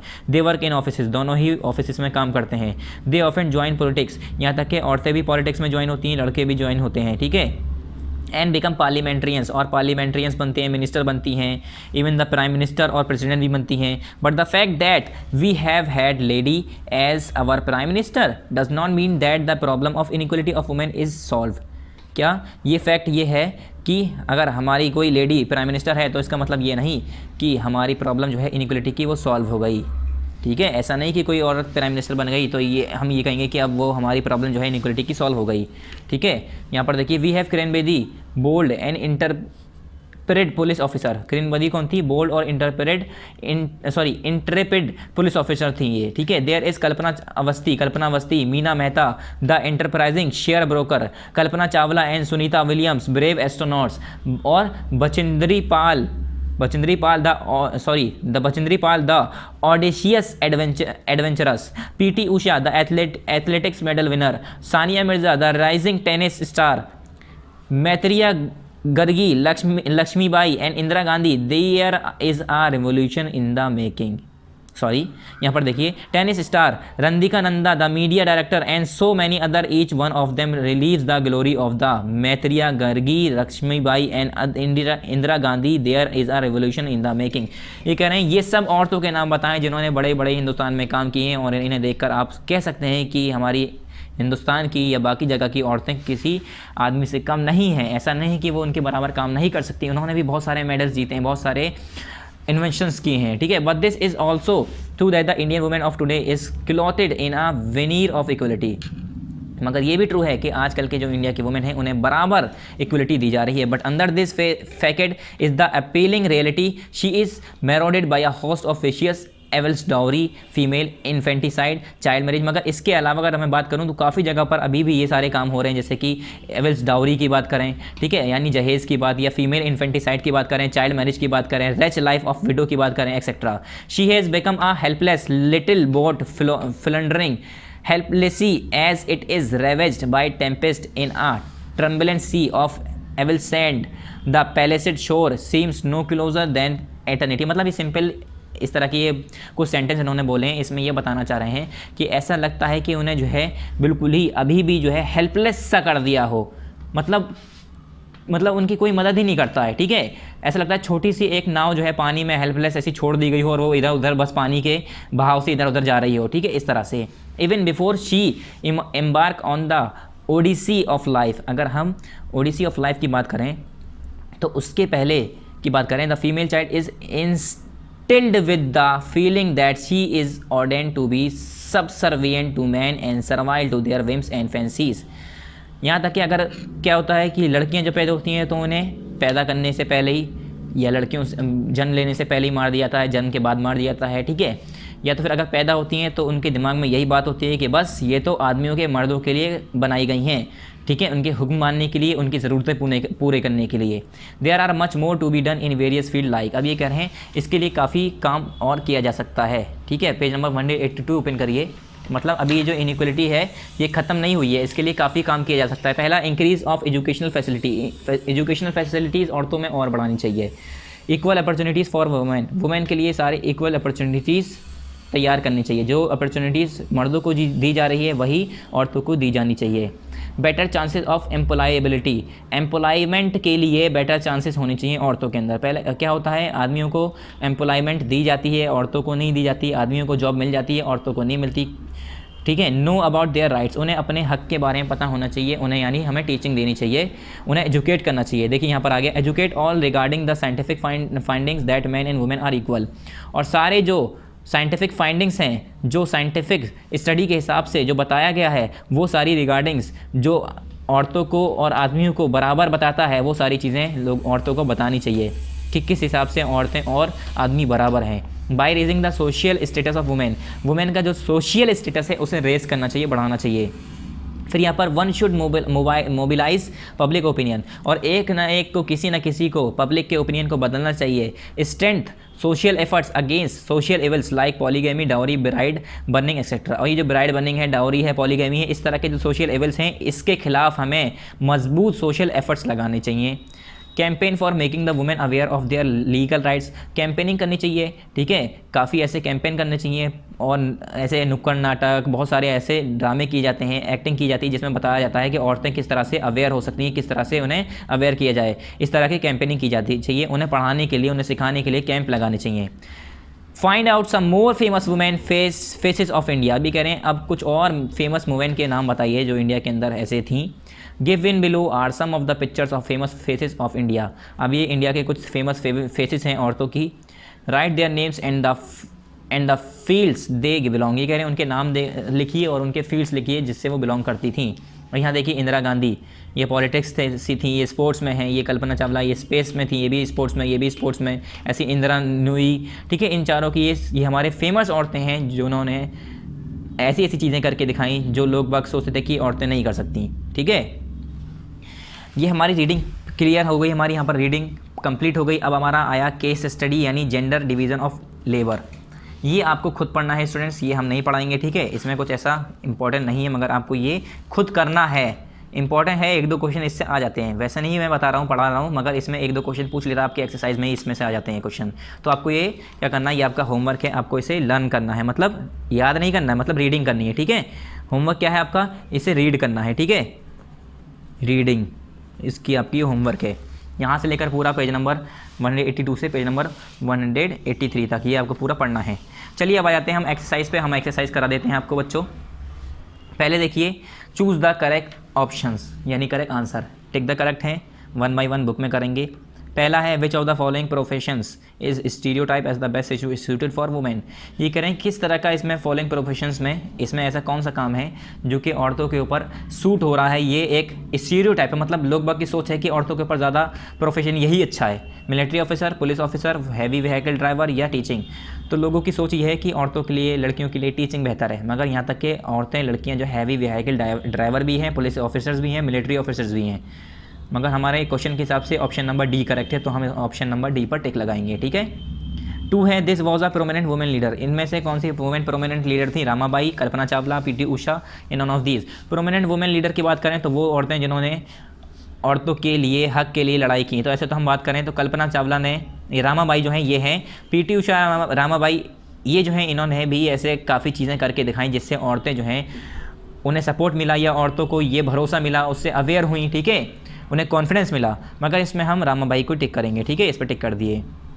3rd है mails and females in India dash equal opportunities, have equal opportunities, do not have, did not have, do not have, never had.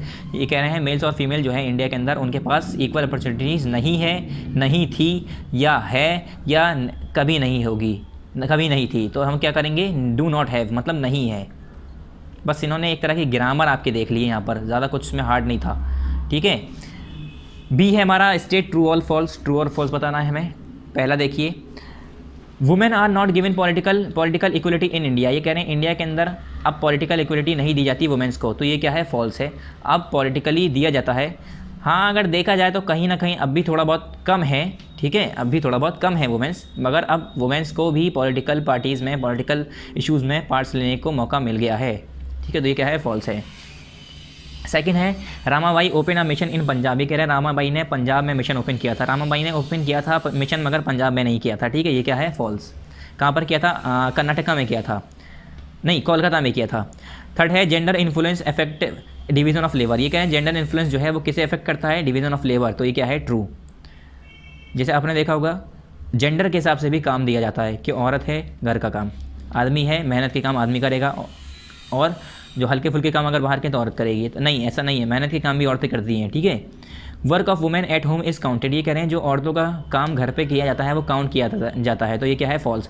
औरतों के काम जो घर पे होते हैं उसे काउंट तो करता ही नहीं है कोई कोई कभी उसकी तारीफ़ ही नहीं करता है कि अरे मेरी बेटी है, मेरी बहू है, या मेरी माँ है, या मेरी बहन है, बहुत मेहनत करती है। कभी सुना है आपने? अब सुना होगा, पहले नहीं सुना जाता था। पहले क्या किया जाता था कि अरे ये तो घर का काम करती है, इसे क्या थकान होती होगी, हमारा बेटा बाहर काम करता है, उसे ज़्यादा रोटी चाहिए। पहले की लोगों की सोच क्या थी कि हमारा बेटा, हमारा बच्चा ये बाहर काम करता है, हमारे हस्बैंड बाहर काम करते हैं, इन्हें ज़्यादा रोटी चाहिए, इन्हें ज़्यादा खाना चाहिए, ठीक है।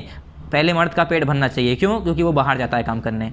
अब बाहर जाए या घर में जाए, घर में रहे, काम करने में एनर्जी तो वेस्ट हो ही रही है, एनर्जी तो यूज़ हो ही रही है। तो औरतों के जो काम घर पे औरतें काम करती थी उन्हें कभी भी काउंट नहीं किया गया, ठीक है। पेज नंबर 184 ओपन कर लिए। अब पेज नंबर 184, ठीक है। टॉप पर आइए, फिल इन द ब्लैंक्स। इसमें देखिए, India as a whole is a nation, ये मैं फिल इन द ब्लैंक्स है, सिंपल मैंने भर दिया है, ठीक है। We have so many right both for girls and boys. Third है, many factors are responsible for gender inequality. Fourth, women are gentle and tolerant where as mens are. ये क्या है? Authoritative, impatient, strong. Authoritative, impatient and strong. The position of women has improved now, ठीक है। अब आ जाइए इसके यहाँ पर, right short note on the following. देखो मैं बता रहा हूँ आपको, कॉपी में करना है ये किस पे करना है? कॉपी में, इन कॉपी, ये भी इन कॉपी, फिर अगला इन कॉपी, ये तीनों आपको कॉपी में करना है। कुछ मैंने होमवर्क के लिए छोड़ दिए हैं आपके, इसमें से डी में से 1 2 3 होमवर्क के लिए कर दिए हैं, कुछ मैंने खुद कर लिए हैं, तो वो देख लिए आप। देखिए बच्चों, यहाँ पर ऐसे स्टार्ट करना है आपको हर बार। ये तो पता ही होगा कि यहाँ पर पार्ट 10 11 में कंप्लीट हुआ है, तो हमने दोनों पार्ट लिख दिया। चैप्टर 7 है जेंडर इनइक्वलिटी, चैप्टर का नाम। यहाँ पर आप अपनी डेट लिख लीजिएगा, पेन से करिएगा आप तो काम, ठीक है। उसके बाद exercise D, right short notes on the following. Black से करना है, हेडिंग है ये, ब्लैक से करिएगा आप, मैंने ब्लू से लिख दी है, ठीक है। आपको हेडिंग क्या लिखनी है? Write short note on the following. इन फॉलोइंग्स पर शॉर्ट नोट लिखना है। मैं पहला क्या है बच्चों? Right to inherit property. दूसरा है empowerment of man women, man and women are equal. फिर उसके बाद ये मैंने होमवर्क दिया है, वेरियस फील्ड में किस तरीके के डिस्क्रिमिनेशन होते हैं ये बताने हैं आपको। Socially accepted role of man and women, ये मैंने करा है यहाँ पर। फिर आपको बताना है status of women in India, India के अंदर वुमेन का क्या स्टेटस है अब, ठीक है, ये बताना है। और पास में क्या था ये बताना है, थोड़ा थोड़ा 4 लाइन लिख देनी है, ठीक है। एजुकेशनल फैसिलिटीज़ औरतों को किस तरीके से प्रोवाइड की जा रही है, प्रोवाइड की गई थी, कैसे स्टार्ट की गई थी, ये बताना है 4-5 लाइन में, ठीक है। वैसे नोट जो है कम से कम 6 7 8 लाइन का होता है, बड़े होते हैं नोट्स, ठीक है। तो ये तीनों तो आपका होमवर्क हो गया। अब हमारे जो बचे हैं 1 2 3 5 ये हम करा देते हैं, ठीक है। तो देखिए मैंने करा है राइट टू इनहेरिट प्रॉपर्टी, मतलब इनहेरिट प्रॉपर्टी का मतलब प्रॉपर्टी में हक होना। ये मैंने पूरा यहाँ से यहाँ तक लिखा है, आप इसे देख लिए। मैं रीडिंग कर देता हूँ। The right to inheritance is passing the titles, right, debts, property and obligations to another person on the death of an individual considering how priceless real estate assets, क्या assets are currently legal heirs, heir कहते हैं जो उनका खानदान हो, ठीक है। Heirs must safeguard the property asset after the death of the person in whose name the property was registered. उसके बाद आगे हमारा एम्पावरमेंट ऑफ वुमेन, ये पूरा मैंने यहाँ से यहाँ तक लिखा है, आप देख लिए, ठीक है। Empowerment includes the action of raising the status of women through education, raising awareness, literacy and training training related to self defence. Women's empowerment is also women powerment is also about, ये बच्चों यहाँ पर मैंने also लिखा है, मैंने spelling mistake हो गई, ALSO, ठीक है। Is also about equipping and allowing women to make life determining decisions through the different problem in society. ये हो गया हमारा सेकंड का। उसके बाद थर्ड आ जाइए, men's and women's are equal, ये बताना है आदमी और औरत बराबर हैं, ठीक है। तो ये मैंने पूरा यहाँ से यहाँ तक शो किया है, अब पढ़ लिए इसे। Equality between man and women exist when both sexes are able to share equal in the distribution of power and influence, share equally, ठीक है। Have equal opportunities for in financial independence through work और through setting up businesses, enjoy equal access to education and opportunity to develop personal ambitions. उसके बाद interest etcetera. Fifth है socially accepted roles of women and man, यह है our society has a set of ideas about how we expect man and women to dress, behave and present themselves, full stop. Gender roles in society means how we are expected to act, speak, dress, groom and conduct ourselves based upon our assign, ये मैंने assign sex, ठीक है, यहाँ तक है, ये मैंने 3 line काट दी, ज़्यादा बड़ा हो रहा था आंसर तो मैंने यहीं तक कर दिया है, ठीक है। आपको भी यहीं तक कर लेना है, इसके आगे नहीं करना है क्योंकि फिर आंसर बड़ा हो जाएगा। तो मैंने आगे किया था पहले मगर फिर बाद में मैंने कट कर दिया, तो यहीं तक आपको कर लेना है, ठीक है।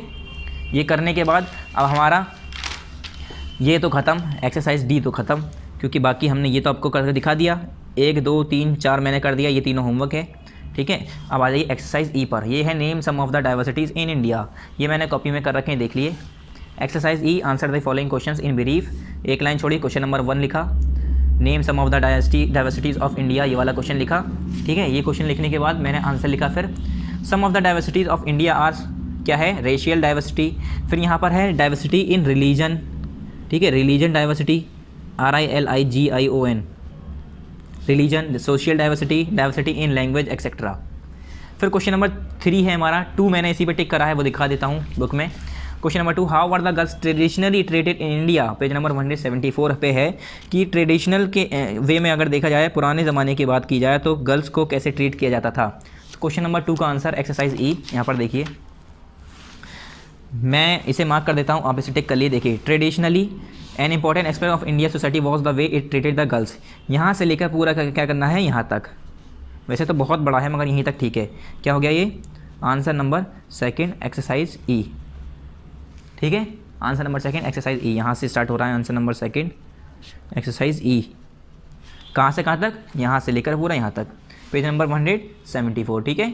वापस आ जाइए इसके एक्सरसाइज पर, और यहाँ देखिए, ये हमने क्वेश्चन कर लिया, पेज नंबर 174 पर क्वेश्चन 2 कर लिया। 3 देखिए, what are the foundation of equality in India, India के अंदर जो इनइक्वलिटी के फाउंडेशंस हैं, जो जड़ें हैं, वो कैसे आई, क्या है वो, क्वेश्चन नंबर 3, ठीक है।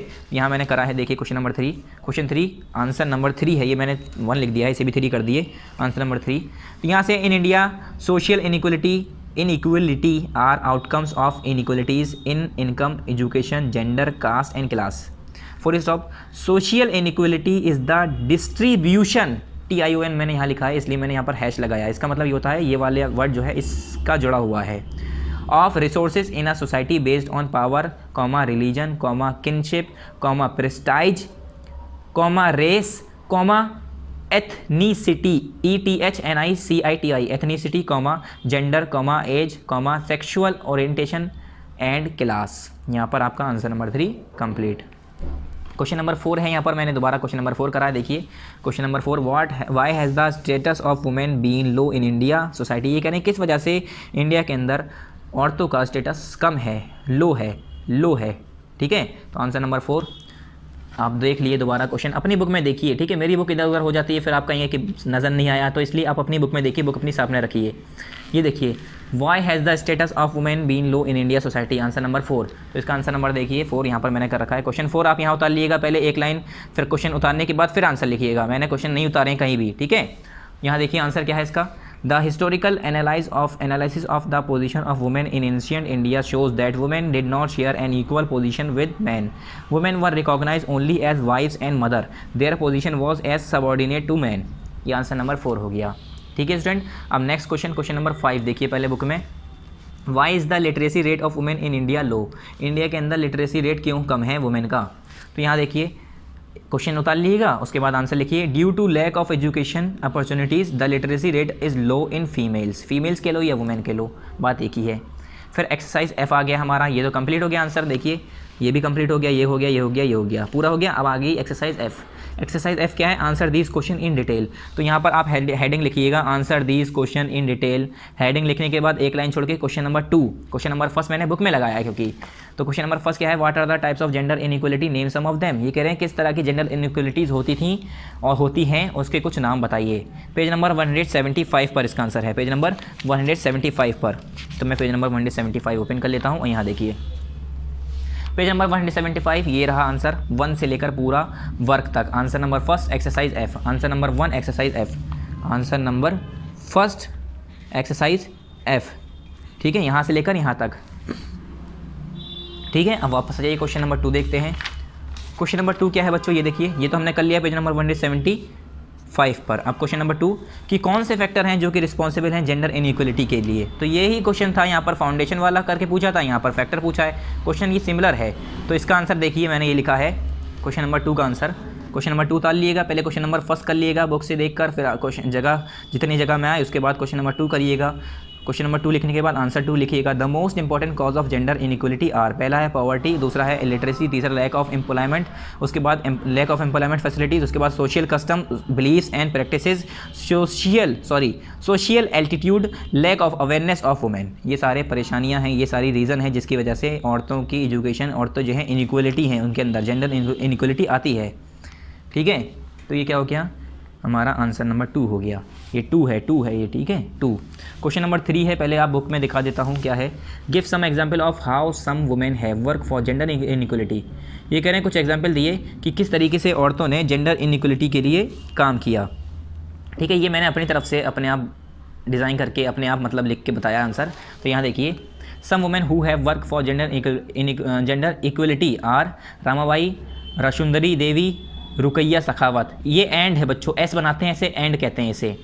Ruqaiya Sakhawat Hossain, full stop. They fight for various type of inequalities and prove that women are not inferior and have right. ये राइट की स्पेलिंग मैंने यहाँ गलत लिख दी है, RIGHT होता है, RIGHT होता है। यहाँ पर आप लिखेंगे RIGHT। मैं बोल रहा हूँ, अगर ऐसे दिखाई नहीं दे रहा है तो आप सुन के लिख लिए यहाँ पर। Right to take part in every step of life and can make decision of their own.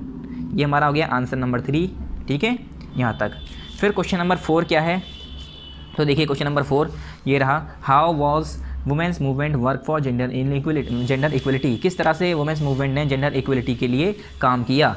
Page number 181 पर इसका आंसर है, पेज नंबर 181। ठीक है, ये देखिए पेज नंबर 181 ओपन कर लिया हमने। यहाँ पर देखिए the result of the efforts, जो एफर्ट्स था औरतों का उसका रिजल्ट क्या क्या था। पहले फीमेल लिटरेसी रेट पहले बढ़ गया इतना, ठीक है, ये है, ये पूरा बहुत बड़ा है, ठीक है, ये छोड़ देंगे हम, टुडे ये ले लेंगे।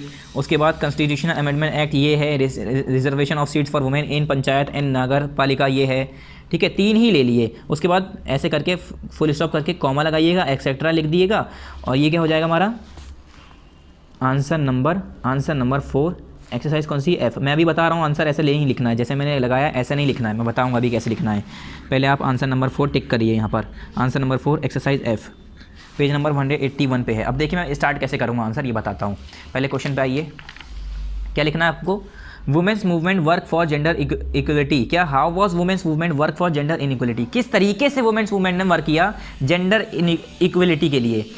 तो यहाँ आप लिखेंगे women's movement work for gender inequality and result. क्या, women's movement work for gender inequality and results as such as, इस तरीके से लिख सकते हैं, या अपनी लैंग्वेज में किस तरीके से लिख सकते हैं, जैसे कि हम यहाँ पर लिखेंगे डायरेक्ट यहाँ से स्टार्ट कर देंगे, या तो फिर पेज नंबर 181 से the result of the gender and the result of the effort. ठीक है, यहाँ से the result of the effort of women's movement, ठीक है, ऐसे यहाँ से लिखेंगे the result of the efforts of women's movement are करके, ये पहला पॉइंट, दूसरा पॉइंट, तीसरा पॉइंट, बस इतना आंसर कंप्लीट हो जाएगा। ठीक है स्टूडेंट्स, यहाँ से the result of the efforts of women's movement are, यहाँ से लिखा ये खाली इसका पहला यहाँ तक, फिर ये वाला, ये नहीं, ये नहीं, ये नहीं, ये नहीं, और ये भी नहीं, जो मैंने टिक करें ये वाला पॉइंट, ये वाला पॉइंट 3, ये और ये वाला, ये मैंने कट कर दिए हैं। ये नहीं करना है, ये नहीं करना है, ये नहीं करना है, ये नहीं करना है। आंसर नंबर 4 हो गया एक्सरसाइज F का। क्वेश्चन नंबर 5 देखिए, question number 5, what step have been taken to improve women's position in India. क्या स्टेप लिए गए वुमेन्स पोजीशन को, औरतों की पोजीशन को ठीक करने के लिए इंडिया के अंदर। तो पेज नंबर 182 पर है, यहाँ पर पेज नंबर 182 पर ये रहा, देखिए पेज नंबर 182 पर ये रहे। Increase of education facility, equal opportunities for women, better chance. ये हमें पूरे 6 लिखने हैं, वैसे तो 8 हैं मगर 6 लिखने हैं, उसके बाद एक्सेट्रा कर देना है। स्टार्ट कैसे करेंगे आंसर नंबर 5 ऐसे नहीं स्टार्ट होगा, क्वेश्चन बुक से स्टार्ट होगा पहले, मतलब क्वेश्चन से। यहाँ लिखेंगे step have been taken to improve women's position in India are. क्या, इन इंडिया, उसके बाद लिखेंगे आर के बाद ऐसे करेंगे, और आर के बाद पेज नंबर 182 से लिखना शुरू कर देंगे। यहाँ से ये 1 2 3 4 5 6 लिखकर यहाँ पर फुल स्टॉप एक्सेट्रा कर देंगे, फिर full stop. Answer number 5 exercise F completed. ठीक है, यहाँ तक answer number 5 exercise F completed. ठीक है, यहाँ पर हमारा चैप्टर भी कंप्लीट हो गया। पहले आप यहाँ से ले लीजिएगा step have been taken to improve women's position in India are, उसके बाद वो सारे पॉइंट लिख दिएगा। ठीक है, यहाँ पर हमारा पार्ट नंबर 11 भी कंप्लीट हो चुका है। ठीक है, तो अब इसके कंटेंट पे आइए और यहाँ पर हमने टिक कर दिया। देखिए हमारा चैप्टर जेंडर इनइक्वलिटी पार्ट 10 और 11 में कंप्लीट हो गया। अब नेक्स्ट चैप्टर 28 यानी चैप्टर नंबर 8 जो है हमारा सिविक्स का, वो पार्ट नंबर 12 से स्टार्ट होगा, हमारा 12 से स्टार्ट होगा, जो कि हम नेक्स्ट टाइम पढ़ेंगे। Okay students, thank you very much. जितना हमने कराया है वो अच्छे से कर लिएगा। अगर समझ में नहीं आया तो वीडियो पॉज करके रुक के कर लिएगा। ठीक है, थैंक यू वेरी मच। अस्सलाम वालेकुम।